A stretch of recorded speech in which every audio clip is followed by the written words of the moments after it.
জিয়ারত করার জন্য আসে।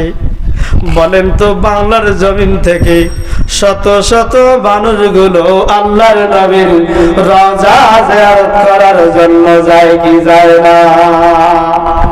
আপনাদের নিয়ত আছে কি নাই? জোরে বলেন।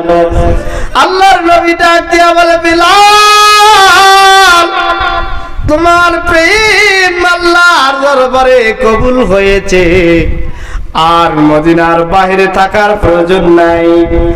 আমি মুহাম্মদুর রাসূলুল্লাহর রওজা জিয়ারত করার জন্য আগমন হয়ে যাও।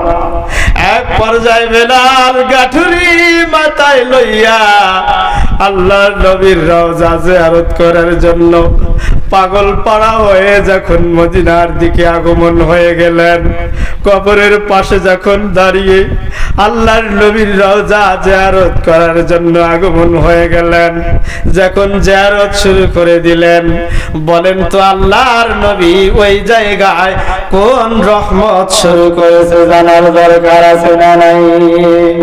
মুসলমান ভাইরা গভীর মনোযোগ। আল্লাহর নবীর সাহাবী এক পর্যায়ে সিরাতের কিতাবে উল্লেখ হয়েছে, মক্কা মদিনার যত সরল সরলা যত নারী পুরুষ আছে আগমন হয়ে গেলেন, মক্কা মদিনা ভরপুর হয়ে গেলেন। না জানি বেলাল হাফসি এসেছে, আমার নবী আগমন হয়েছে।